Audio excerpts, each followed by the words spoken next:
There's a whole fleet of them. Look on the ASA. My gosh. They're all going against the wind. The wind's 120 knots from the west. Look at that thing, dude.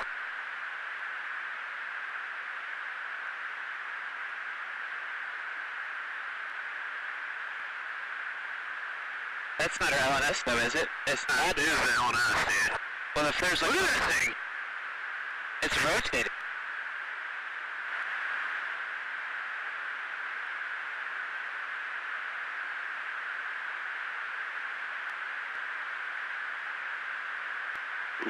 Echo 61 Tango, Roger, over.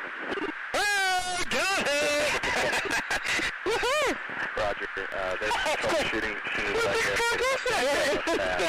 Did you box moving target? 02. No, I took an auto track. Oh, okay. Oh my gosh, dude. Wow, look at it fly!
David, tell everybody who you are and tell everybody your background, please. Okay, and my name is David Fravor. I served 24 years in the military, enlisted Marine for a couple years. They sent me to the Naval Academy. Then I flew for 18 years for the Navy. Literally flew A6s, Hornets, and then Super Hornets. Had every qualification you could get in the airplane, everything, even the stuff they're not doing anymore. So I had NVG, high, low, went to Top Gun.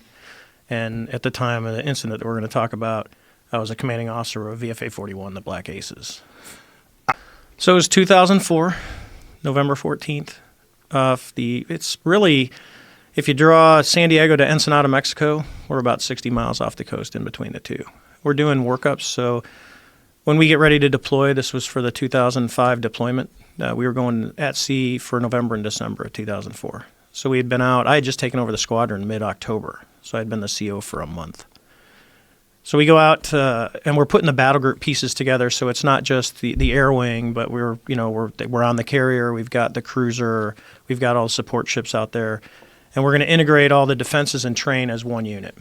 So the exercise that we're going to do is an air defense exercise where there's good guys, bad guys. They're all from the air wing. So the bad guys today are going to be the Marines, VMFA 232, the Red Devils. So they're going to launch, and they're going to go about 100 miles south of the ship, and we're the good guys, and we call it a 2v2, so it's two of us against two of them. And we're going to work with the USS Princeton, which is going to be the controller, and they're going to control the blue forces, and then the red guys are going to give us a presentation that they're going to try and intercept so we can stop them from getting up towards a carrier. So that's kind of the training set that we're all good. So the Marines take off first, and they start heading to the south. Now, we have no idea that for 2 weeks, the 2 weeks we've been at sea, they've been tracking these things coming out of the sky. And when I talked to the Princeton controller, he's like up to about a dozen of them. They would come down from above 80,000 feet. They'd drop down to about 20,000 feet. They'd hang out, and then they'd go straight back up after about 3 or 4 hours. Now, when you say they've been tracking them, who specifically? This is the USS. The Princeton was tracking them. They saw them on the Nimitz radar, and the E-2 could see them. Because they're out there, that radar's on all the time. And the Spy 1 system on an Aegis cruiser is, the state is probably one of the most sophisticated systems in the world. So typically when something like this happens and there is some unexplained phenomenon, what do they do? In this case, if we were in a threat environment, they would tell us. But we're off the coast of San Diego. It doesn't come to the air wing. So we have no idea that these things are out there at all. So they observe these things, and they never bothered telling any of you guys. That's correct. So they just knew that these things had been visiting this area. Yes. But they just allowed this training exercise to take place anyway. Yeah, talking to them, for the 2 weeks, they would show up, but it was when we weren't flying. So the typical carrier schedule is, for us, it was about noon to midnight. It's a 12-hour day. There's reasons for that. It can go a lot longer. But for training, we just do the 12-hour day thing. And it's cyclic ops, so you got guys taking off and landing periodically. So we were on one of the first goes. It's noon, 1 o'clock, somewhere around there, and we take off. The Marines take off first, and my buddy Cheeks, who's the CO of the Marine Squadron, he was leading the Red Air. When he launched off the carrier first, they called him up and said, "Hey, what do you got on board?" Well, the original legacy F-18s don't have as much gas as the Super Hornets. Super Hornet's about 30% bigger. So they start talking to him about fuel, and based on how long we're going to be airborne and everything else, they go, "Hey, why don't you just go ahead and proceed to your cap point?" Because we had just taken off. And that's when the controller had come up and said, "Hey," I forget our call sign. It's probably like dealer is usually what we went. So it'd be like dealer 11. This is Princeton Control. What do you got? Say your loadout. And I kind of chuckled. I said, "Well, I got a CATM 9, which is basically just a blue metal tube with a seeker head for an AIM-9 IR missile. It's a training. It doesn't come off the airplane. You can beat it with a sledgehammer. That's the only way you're going to get it off, or you got to unlock the lugs with a key." So I'm like kind of chuckling. He goes, "Well, hey, we're going to cancel the training." So we're like, "Okay." He says, "We got real world vector, and they're going to send us out to the west." So picture if it's, if you got a clock, the Nimitz is in the middle. We're a little bit south of that, about 40 miles south, and then the Marines are about 100 miles south of the ship, about 60 miles between the two of us. So as this is all happening, my wingman is joining up, and these are F-18Fs, so there's two people in each jet. So it's me and my Wizzo, which is weapon systems operator, and I've got the other pilot and the weapon systems operator in the other jet. So they tell us all this, hey, we're going to real world vector, and they send us out 270 about 60 miles away from where we're going. So now we're going out even further out to sea. We have no idea what we're intercepting, and this is when the controller starts talking to us. He says, "Hey, sir, we've seen these objects. For 2 weeks, they've been coming down," and he's giving us the whole story. He says, "We need you to go investigate. We want to know what these are." But they're asking you to investigate in a jet that's unarmed. That's correct.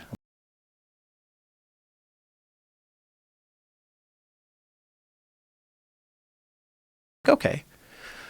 So we drive out, and they're calling down ranges. So they're telling us, hey, it's 270 at 30 miles at 20,000 feet. And it's, and then you just count down the ranges. And we're talking back and forth the whole time. So they got to a point where they say, hey, merge plot, which means radars have resolution cells, range and azimuth of what the radar can actually see. Once you're inside that box, you can't tell the difference between me and the object I'm going at. We're just become one big blob. Mm. So they call merge plot, and so the other jet is on my left-hand side, and I'm going to go to a clock code to make it simple. So the object we're going to end up looking for is right in the middle of the clock, and we are at the 6 o'clock position, and my wingman is off to my left side, so she's further down with her Wizzo. So as we're looking around, we look to the right, and there's yesterday was a perfect example out here. The water is perfectly calm, no white caps. I mean, it's literally a perfect San Diego, California day. And we see white water, something like if you see a seamount, rock underwater when you're standing on the shore and the waves are breaking over it, and you're like, what is that? It's usually because there's a rock under the water. So it looks like that, but it's about the size of a 737. It actually kind of has a shape of like a cross, and it's pointing to the east. So you've got the long part going east-west, and you got a couple of things going north and south. So as we're looking at it, because that kind of draws our eyes, we're like, oh, that's kind of odd. We look down, and the Wizzo in the other airplane comes up and says, hey, skipper, do you?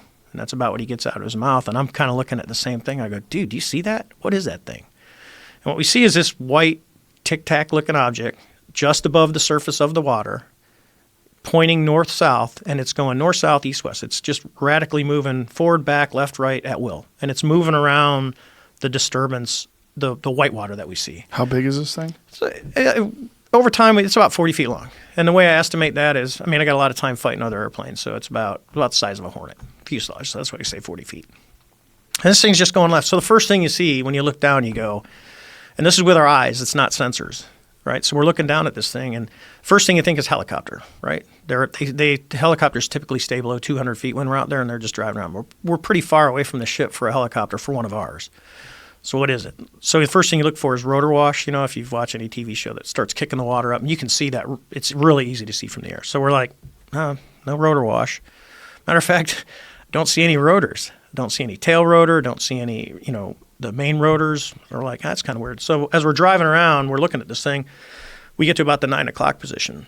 How far away are you from this thing? I'm at 20,000 feet, and it's right down on the surface, right off our right side. So I'm probably maybe a couple miles lateral and 20,000 feet, and we're just watching it move around. And So it's very small in your eyes. not overly small. I mean, an airplane down that low, it's 40 feet. You can see pretty well. It was pretty clear. So I'm like, okay. So I said, I'm gonna go check it out. That's what we're trained to do. The other pilot says, hey, I'm gonna stay up here. And I'm like, that's perfect. So now we'll get some separation. We'll get it from different views. And the other airplane will kind of have a God's eye view of everything that's going on as I go down and check this thing out. So I start driving around, and it's still doing its forward, back, left, right. It's still pointing north-south. We get to about the 12 o'clock position. I'm just in a nice, easy descent. And a reason, because I've been asked, could you go more aggressive? You can, but when you're out over water, the water looks the same at 20,000 feet as it does at 2,000 feet. You don't. So you can easily put yourself in a non-recoverable position if you're not paying attention and you go into the water. So I got this nice easy descent. I get to about 12 o'clock, and as I'm coming down, I could guess probably about, 18,000 feet now, a couple thousand feet below the other airplane. The tic-tac just kind of rapidly goes boop and turns, so now it's kind of pointing east-west, and now it mirrors us. So it's above the surface. We're up high. We're coming down. It starts coming up. I'm like, well, this is getting interesting. So we kind of drive all the way around a circle. I'm descending. It's coming up. And I get over to about the 8 o'clock position on the clock. And it's over at about the 2 o'clock position. Well, the quickest way, as we know as kids, to get someone, you can keep going around the circle. Nothing's going to happen. You cut across the circle. So I'm about, probably 2,000 to 3,000 feet above it. And I just kind of drop my nose aggressively, and I cut across the circle. And it's coming this way. It's because I'm trying to fly to where it's going to be because I want to join on it. I want to see how close I can get to it. Right. And as I'm pulling up, it's kind of starting to cross my nose, and it starts to accelerate. And within about less than a second, as I start to pull nose onto it and it crosses right in front of me, it just goes poof and it's gone. So I call the other airplane. And I said, "Hey, do you guys see that thing?" And they're like, "Sir, it's gone. We don't see it at all." So I'm like, "Okay, that's kind of weird." So we don't see it. We're looking. At the same time, I say, "Hey, let's turn around and let's go back to see what was in the water. Was there something there?" So we turn around. We're right there. We haven't gone anywhere. It's gone.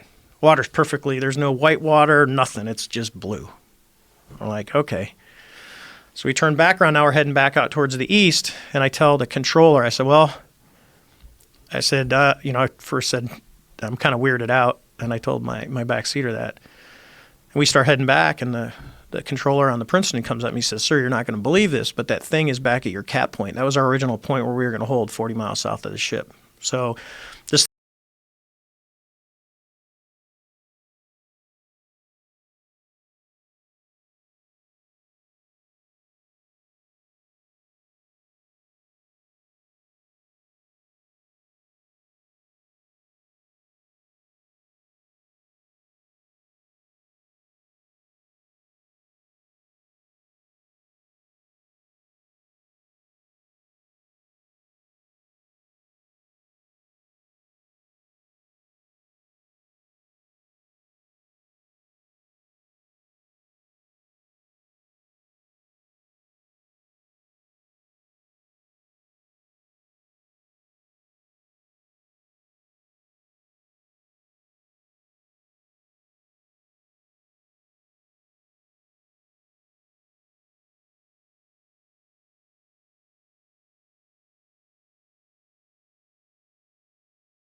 And it came down to the day where George wants to put it on the 5 o'clock news. He said, "Hey, this is important stuff. People have to know about it." And I thought it was too. I thought it's kind of a crime. I know you got to keep the technology secret, but you can't not tell everybody that this stuff is going on, that we have, actual hardware from another civilization. It's a big fucking deal, probably the biggest one there ever was.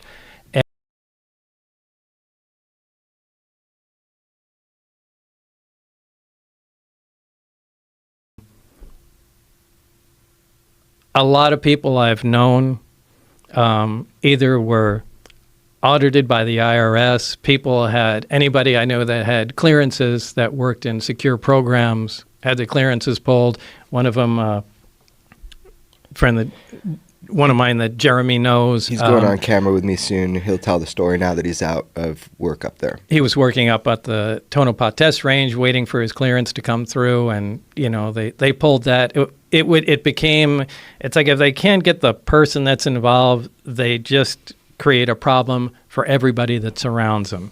And so, I mean, the way it turns out, it hurt a lot of people's lives that I was connected to. And that's an effective way of shutting someone up. So Did you feel that by coming forward and going public, they couldn't just snuff you out? That's what I was told, and George and everybody, said that. It's public. There's, no one will touch you. And I fell for it. And Do you wish you didn't? Yeah, sometimes. Sometimes when it's just overstressed and people are camping on your lawn. Yeah, but this is going to make things worse doing this. No, this is going to make things better. That's what I was trying to tell him. How is this going to make things better? Well, because you're getting a real chance to explain yourself in a way that's going to make people who not only work in the government, people that are police officers and firefighters and first responders and doctors and scientists, they're going to empathize and empathize with what it must be like to be a person like you in your 20s who gets thrust into this world unknowingly and confronted with one of the most, if not the most, important discovery in the history of human beings. The big question, are we alone? It's the number one question. There's two questions, right? What happens when we die, and are we alone? Those are the two big questions. Right. And if we're not alone, and someone knows we're not alone, and these some people who know we're not alone are these bungling sort of even if they weren't, folks. It's a crime that they're not telling the rest of us. But I don't mean bungling in terms of they're incompetent. I mean they can't be competent. It seems to me, to what you're describing, that no one can be competent with this technology. Like the Victorian era scholars analyzing some sort of a nuclear reactor. There's no way. Why do you think Hold on a second. Go on. 2 questions. Did NASA put men on the moon? Probably. Is NASA covering something up on the moon? Definitely.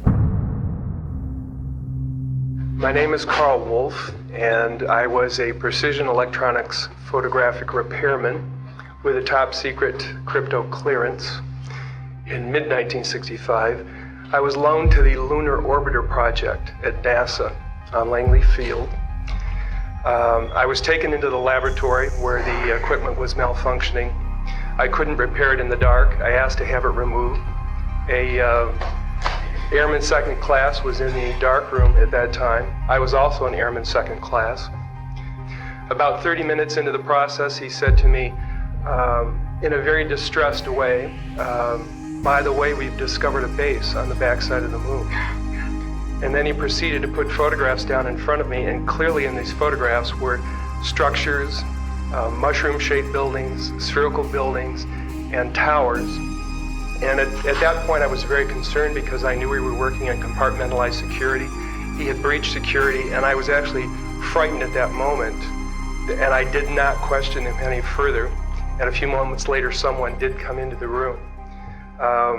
I worked there for 3 more days, and I remember going home and naively thinking, I can't wait to hear about this on the evening news. And here it is, more than 30 years later, and I hope we hear about it tonight. And I will testify under oath before Congress that what I'm saying is the truth. I think the reason we haven't returned to the moon for 50 years is not because of a lack of interest or funding or the Van Allen radiation belts. I think we haven't gone back to the moon because of what was found up there. But that requires its own episode, and if you want to see it, let me know. Whatever is up there has been up there for a long, long time. And I think we can prove it.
Good evening, this is Frank Knight.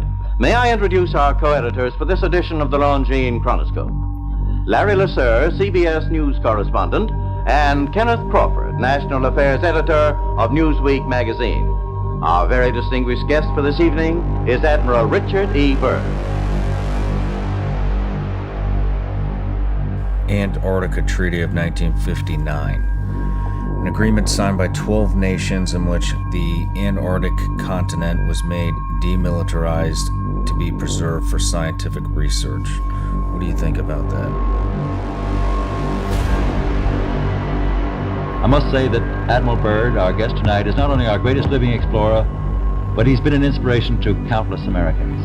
Admiral Byrd, you've been to both the North Pole and the South Pole. Is there any unexplored land left on this earth that might appeal to adventurous young Americans? Yes, there is.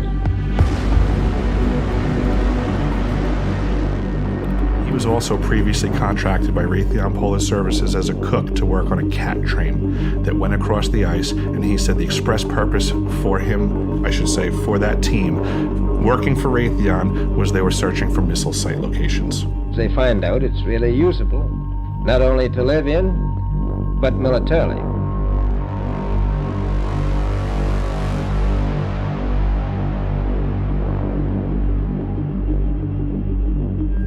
The whole idea of this being demilitarized is a load of baloney. But strangely enough, there's left in the world today an area as big as the United States that's never been seen by a human being. And that's beyond the pole, on the other side of the South Pole, from Middle America. And I think it's quite astonishing, because the government has really become interested. I tell you one reason they're interested. It's by far the most valuable, important place left in the world for science. They gave us, told us the 30-second sign.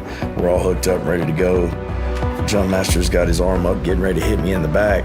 And then we see shuffling, and I'm only one of 12 guys that I jump with every time. He filed a classified complaint under oath, and the Intelligence Community Inspector General said that he found the complaint urgent and credible. A guy from the back shuffles his way to the front, and it's one of the escorts.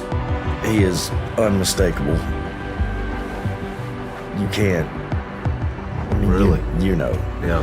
I think it gives weight to a lot of the people that have come forward and talked about having direct first-hand experience. That should be investigated now. The van that they had us in, it didn't have any windows. As soon as the door opened, it looked like a literal dump. That was a 45-degree concrete door. So we go inside, meet another escort in there, take us to this freight elevator. One of the guys looks at my dad as saying to both of us, keep your head down, your eyes on the hills and man in front of you, or you'll be shot. I get in there, and my dad's sitting at his couch, and everything is torn out, everything is gone. I was like, do you think this had something to do with Range 19? And he stood up, that man you saw, and he said, don't you ever mention that name to me again. And that was the last time that I got to spend any time face to face with my daddy. Invariably, the first reports were brought in by quiet and sober citizens like Frank Manor, father of 10 children, a countryman, a hunting man, a man used to wooded swamplands by night. Frank Manor's UFO remained over his swamp more than 4 hours. His children saw it, his in-laws saw it, residents of the area saw it, the police saw it. No, it moved very rapidly at any speed, or rather any direction it wanted to go. Why it could change and go to the right or the left or go crossways without hesitating a bit. When you saw this thing take off, I mean, do you have any estimation of speed? How No, it was faster. It was the fastest thing I've ever seen. You're worried they're going to kill you? Yeah. The Whistleblower Protection Act that has been put forward in the National Defense Authorization Act. I mean, this is what it's for.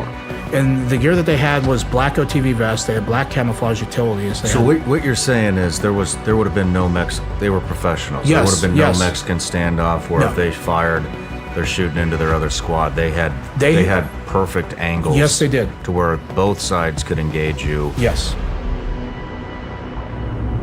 This is the video, it's called the Comburgus video, which is a close-up of a craft, so close that you can see the occupants. It is 100% real, and I was there as that was filmed.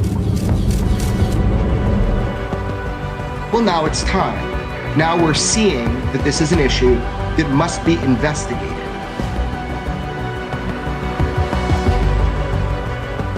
I can tell you from our point of view, it's something that just looked very unnatural and abnormal.